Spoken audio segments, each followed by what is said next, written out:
J'espère que tu vas bien. Aujourd'hui, je suis heureuse de te retrouver pour une vidéo sur la nouvelle lune de ce dimanche 15 novembre qui va être en Scorpion. Alors, j'ai pas l'habitude de faire des vidéos sur les nouvelles lunes. D'habitude, je parle plutôt de l'impact de la pleine lune. Mais celle-ci, cette nouvelle lune en Scorpion, je m'en réjouis parce que ça va un peu être énergétiquement un drapeau blanc pour cette période assez complexe. On a eu quand même une tempête d'énergie, une tempête astrologique. C'est vrai qu'on avait eu, à partir de la pleine lune, de la fête des morts, des énergies assez purificatrices. Après, on avait eu aussi donc, le portail énergétique du 11 novembre. On a eu le vendredi 13 aussi.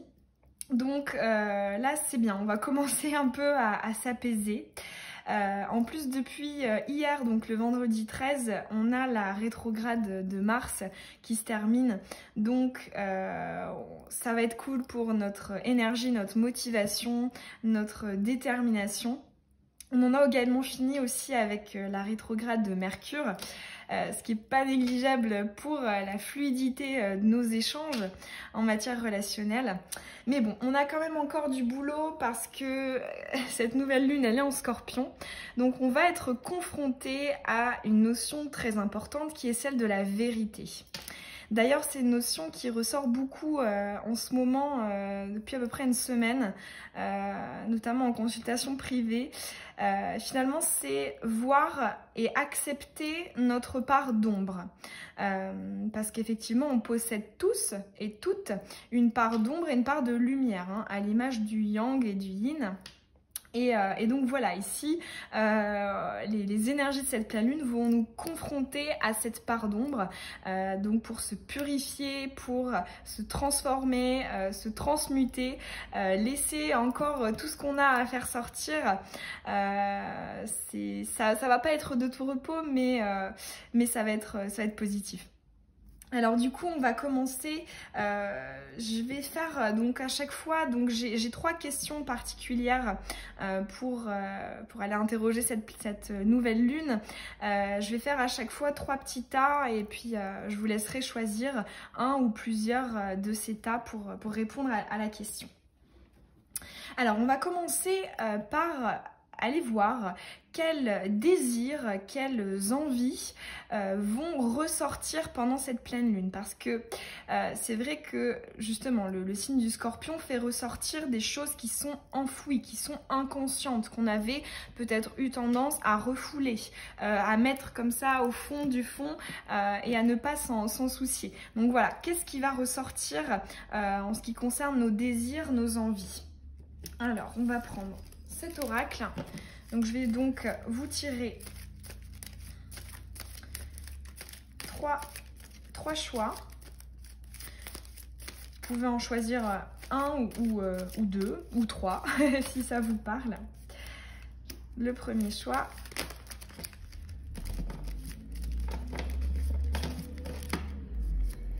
Le deuxième.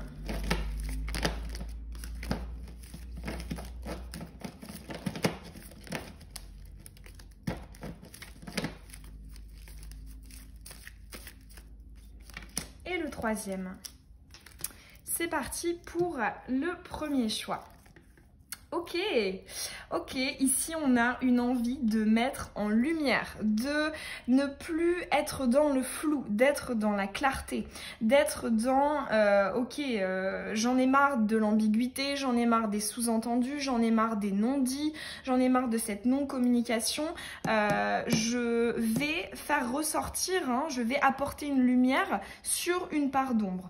Donc là c'est vrai que c'est typiquement justement l'énergie de cette pleine lune en Scorpion. Là pour le coup vous êtes totalement dedans. Moi ce que j'entends, alors on n'a pas de détails sur quelle sphère est-ce que ça intervient. On va aller poser un petit complément à propos de quoi, une lumière sur quoi, une indication donc sur cette part d'ombre qui va être éclairée. Ce que j'entends aussi, c'est que c'est possible que vous ayez, comment dire, peut-être, il y a cette idée de... on mettra en lumière plus tard, c'est peut-être pas le moment, c'est peut-être pas... en plus c'est vrai que avec les énergies assez bizarres qu'on avait, on savait toutes et tous que c'était pas le moment non plus de trop en faire, hein. En plus c'est vrai qu'on est dans un contexte où tout le monde est un peu à cran, on avait une semaine aussi avec beaucoup de colère, d'agressivité dans l'air, donc c'était pas évident, mais là justement à partir de ce dimanche là on veut justement mettre les choses à plat. On a assez réfléchi, on a assez pesé le pour et le contre. Maintenant, on passe à l'action, on communique, on est dans l'expression en fait pour cette mise en lumière. Ok, ici on a une relation avec un lien d'âme. Donc on nous parle effectivement du relationnel, donc que ce soit un ou une partenaire, peu importe qu'il y ait un couple ou non avec cette personne, ou alors au niveau, c'est totalement possible aussi d'avoir des relations d'âme avec des amis ou des membres de la famille, mais dans tous les cas ici on te parle d'une mise en lumière par rapport à une relation qui est extrêmement spéciale pour toi, qui te tient à cœur, qui finalement te fait évoluer, donc avec des choses, des blessures, ça fait ressortir des peurs, des blessures, mais en même temps aussi des choses très positives. Et avec cette personne-là, on va vouloir mettre en lumière. Alors, on est parti donc pour le second choix. Ici, on a le cul-de-sac. Ok, alors... ici, pour répondre à la question, quels désirs, quelles envies vont ressortir, moi j'entends ici trouver une solution. C'est-à-dire que peut-être qu'on a trop été dans une forme d'impatience, du fait d'aller vite, il y a quand même une énergie de rapidité qui est remise en question, c'est-à-dire ok, là jusqu'ici ça n'a pas marché, maintenant mon envie c'est de trouver une solution pour atteindre ma cible, pour atteindre ma destination. Ce que j'entends c'est que tu vois ici cette carte elle illustre très bien cette idée, c'est que la solution c'est peut-être pas la plus apparente, et ça tu vas en prendre conscience, et en fait ce qu'on va te demander c'est de trouver finalement une issue autre que voilà, le fait de passer par l'issue qui nous vient en premier à l'esprit, cette énergie de rapidité. Ici pour moi on a une invitation à davantage réfléchir, à davantage comment dire, et peut-être que pour certains, il pourrait y avoir une planification, des plans, une stratégie, une ingéniosité. Utiliser le mental pour quelque chose de comment dire, pour ancrer quelque chose, parce que effectivement c'est vrai que le mental il peut avoir des avantages, des inconvénients de l'ego, mais là ici c'est vraiment dans un sens amélioratif, c'est-à-dire trouver une solution, anticiper, planifier, prévoir, et ici on te demande d'avoir peut-être de lever les yeux, donc d'avoir un regard nouveau, un angle de vue différent par rapport à ce qui est déjà à l'heure actuelle. Ça tu vas le conscientiser, et je pense que tu vas te mettre à chercher quelque chose en ce sens. On va aller tirer un petit complément avec cette carte-là. Un deuxième message pour les désirs, les envies qui vont ressortir.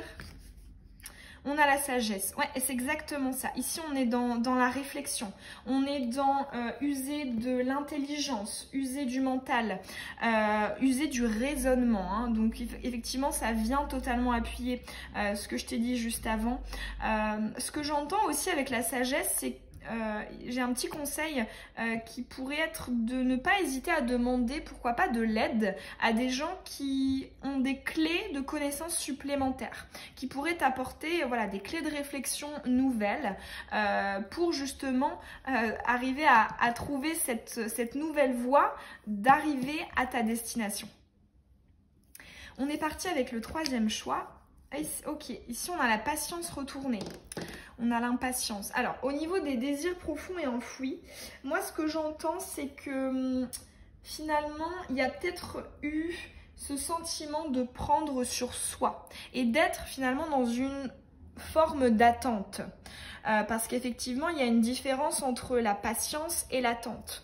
Et là, justement, j'ai l'impression qu'il y a cette énergie-là qui va ressortir et qui va te faire conscientiser que peut-être que la forme de patience dans laquelle tu étais s'apparentait plus à une attente, finalement.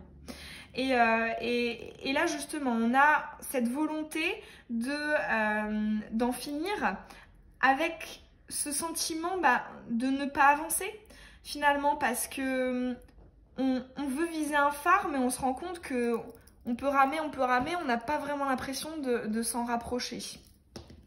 On va aller te tirer une carte complémentaire pour ce choix.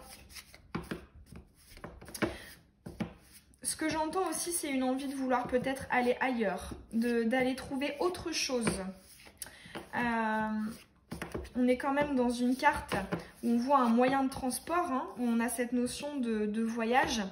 Donc, il y a peut-être, oui, une envie de changer de destination parce que on se rend compte qu'on est dans une forme d'attente, en fait. Ouais, en plus de ça, on a le blocage. Ok, ça vient appuyer. Ici, on nous parle d'une situation où tu pourrais avoir le sentiment que actuellement, en fait, c'est bloqué, c'est bloqué. Il n'y a rien de plus que tu pourrais faire, que tu pourrais, peu importe. Ici, on est vraiment donc dans le blocage, dans une énergie qui interfère entre toi et ton objectif. Et donc, voilà, d'où cette idée peut-être d'aller ailleurs parce que on se rend compte qu'on est dans l'attente et que c'est différent de la patience. Et aussi que du coup, ça nous fait stagner, ça nous fait pas évoluer, ça nous freine. Alors, on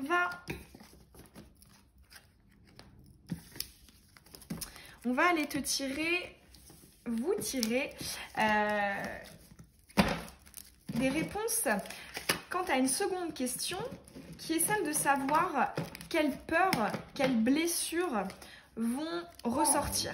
Là, on s'attaque typiquement à l'énergie du scorpion. Hein. Ici, on va en profondeur dans la part d'ombre. Donc, je vais te reproposer 3 choix différents. Quelles peurs, quelles blessures vont ressortir durant cette nouvelle lune en scorpion?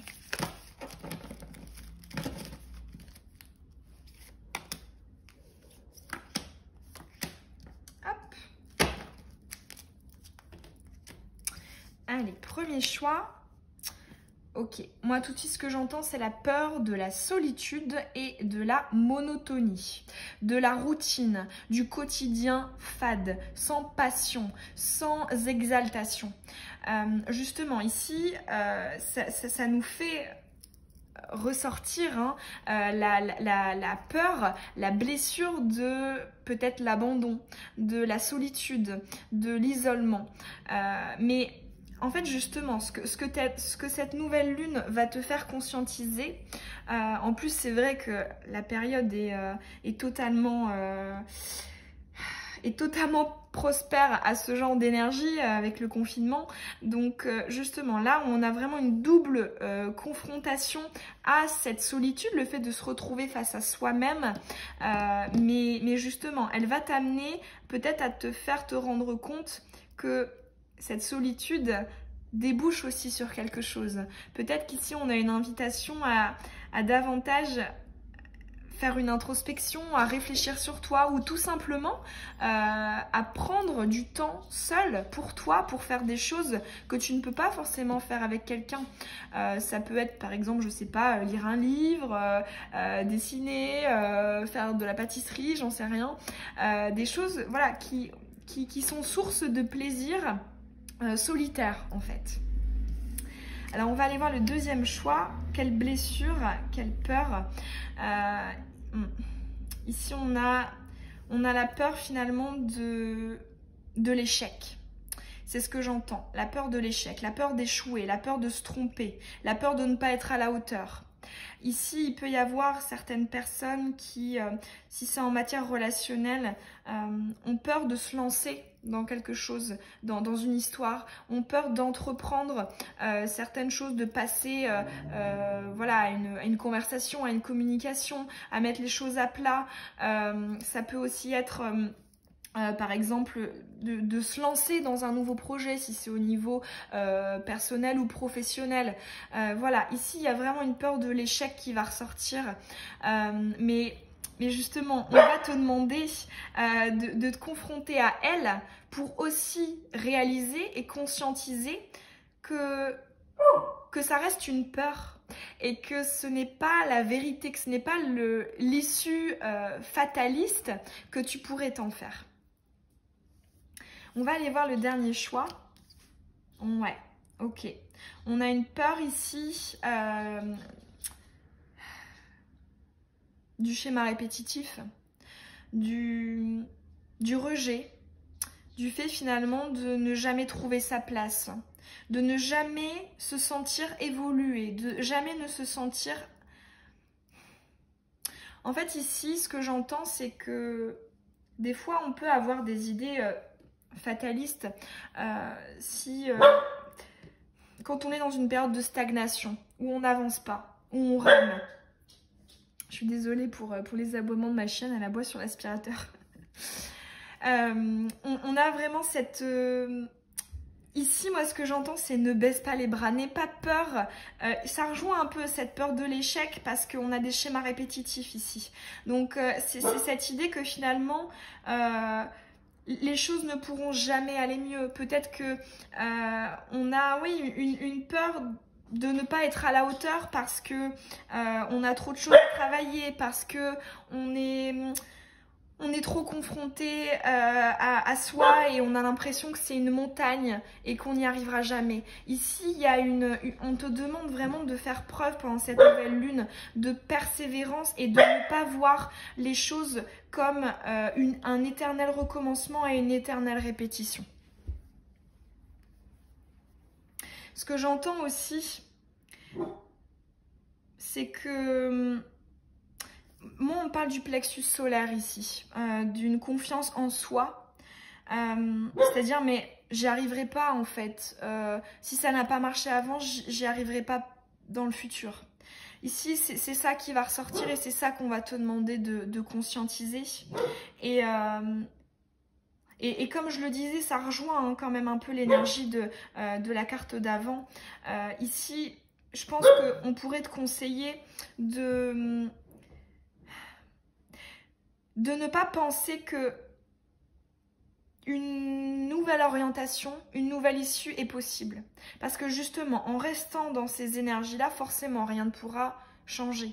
La clé, ce qui va faire la différence, que tu vas sortir de ce schéma, de ce cercle vicieux, peut-être, c'est justement d'avoir conscience que ça pourrait être mieux, que ça pourrait être différent cette fois-ci.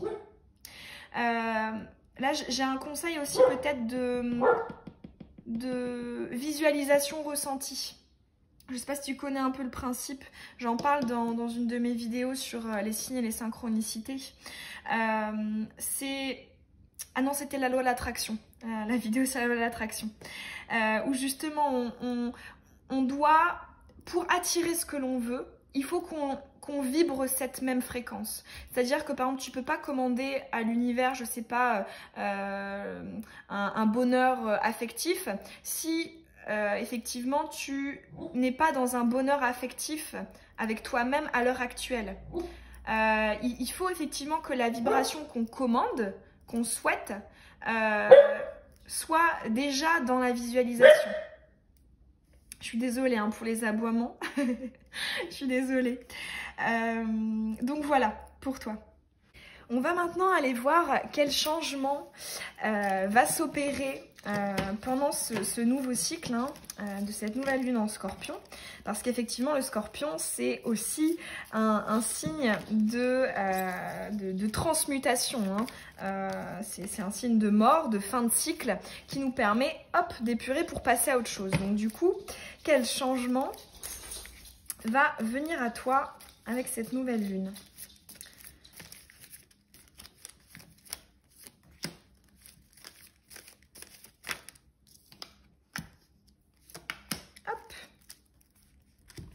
Allez, on est parti avec la première carte. Ok, ici on a un développement assez important, assez flagrant de ta connexion, de ton intuition, de tes ressentis, de tes capacités de clairvoyance, tes capacités médiumniques. Ici, voilà, on est vraiment beaucoup plus en lien avec le monde de l'invisible. Et c'est une énergie qui correspond totalement à l'énergie du scorpion, puisque le scorpion, c'est aussi celui qui... l'énergie du scorpion, c'est celle qui sait voir justement dans l'ombre. Hein. C'est un peu le chat hein, qui voit dans l'obscurité, qui sait sonder les âmes, qui sait apprendre à décoder des choses qui ne sont pas claires, directes. Donc c'est très intéressant ici, hein. Un très beau développement de cette intuition. On va quand même aller tirer une petite carte complémentaire, notamment à quel propos cette intuition, ces capacités vont se manifester, vont émerger. Ok, ici on a une énergie masculine, une énergie yang, qui est superficielle, qui est dans la légèreté.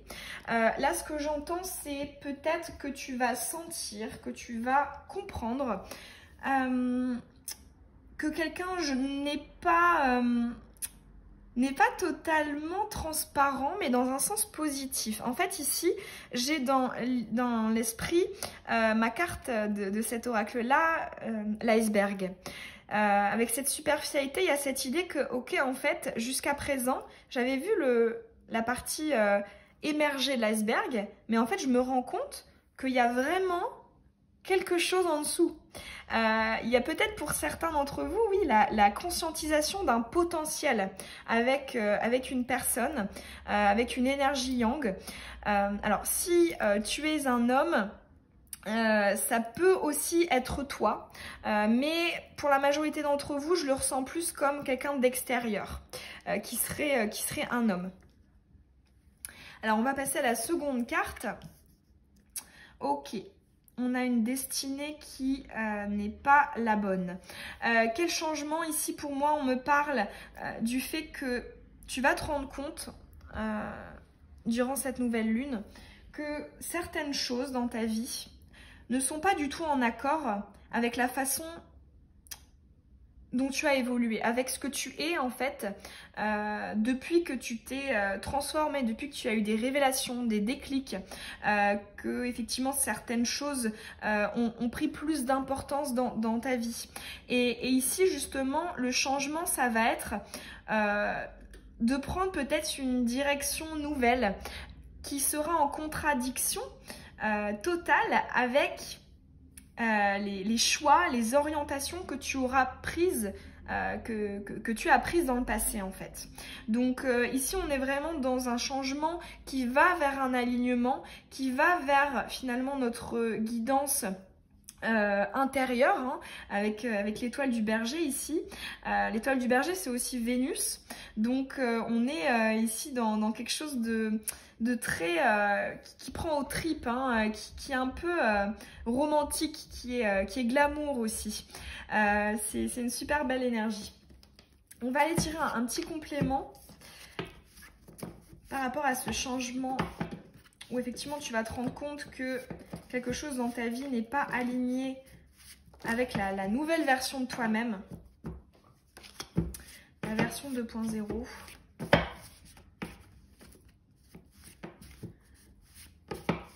Une précision sur ce changement. On a l'addiction. Ok, ok. Ici, moi, ce que j'entends, c'est que peut-être que tu t'es acharné dans une voie, mais au fond de toi, tu savais pertinemment que c'était pas là-dedans. Par exemple, ça peut être, je sais pas, un travail qu'on fait, on se dit, mais si, de toute façon, j'ai toujours travaillé là-dedans, j'ai toujours tout fait en ce sens, je vois pas pourquoi est-ce que ça changerait maintenant. Ici, en fait, avec l'addiction, on se rend compte aussi que finalement, cette voie, elle pourrait commencer peut-être à nous nuire, à devenir malsaines, hein, parce que la carte de l'addiction, c'est aussi le message attention aux dépendances malsaines. Donc il y a justement une idée de ok, j'étais sur cette voie-là jusqu'à présent, mais je me rends bien compte que là, j'arrive au bout parce que ça commence à devenir totalement déséquilibré, ça commence à devenir dérangeant en fait, hein. Il y a pour moi un inconfort qui est un peu arrivé à son paroxysme en fait. Ça peut aussi être, c'est pas forcément qu'au niveau professionnel, ça peut aussi être au niveau relationnel, une voie avec une personne, une relation qui, voilà, on se rend compte que finalement on a persévéré, on s'était aussi peut-être convaincu soi-même que c'était cette voie ou pas, et finalement ici on se rend compte que, eh ben en fait on s'était peut-être trompé de voie tout simplement. Alors ensuite, oh, ok, le changement pour toi avec le cadeau, il y a beaucoup de spontanéité hein, dans cette énergie. On nous parle déjà aussi donc de retrouver donc une spontanéité, mais de retrouver aussi peut-être beaucoup plus de légèreté, beaucoup plus de joie de vivre, beaucoup plus d'expression, là j'entends aussi quand même le mot enfantin. Pour moi ici il y a comment dire, peut-être un sentiment de redevenir ou de retrouver un peu son âme d'enfant, de faire des choses en ce sens, que ce soit des activités ou alors pourquoi pas des comportements qu'on pourrait avoir, des attitudes, des réflexions, notre manière de communiquer. On a vraiment un changement au niveau de l'énergie enfantine, spontanée, qui est très jolie, très mignonne. C'est marrant. On va aller tirer un petit complément pour cette réponse, pour ce changement.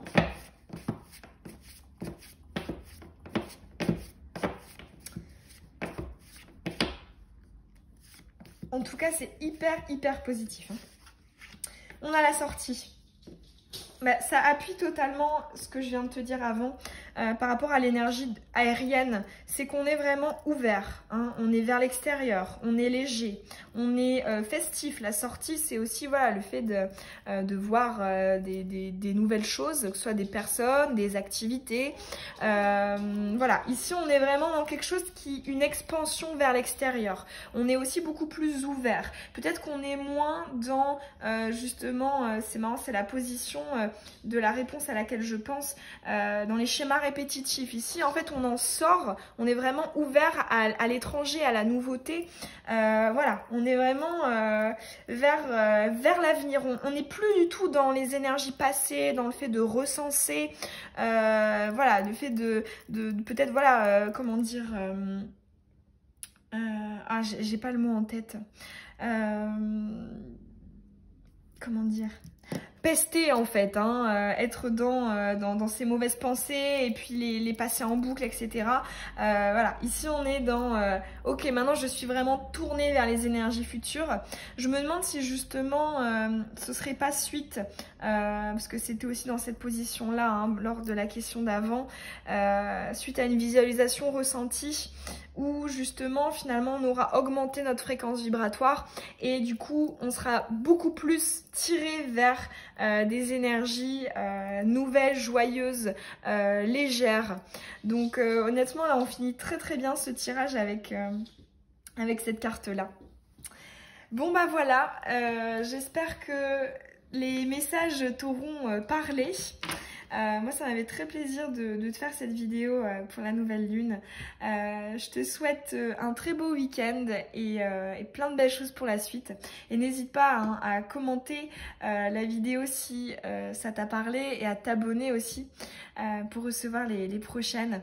Et je te fais des bisous. Salut!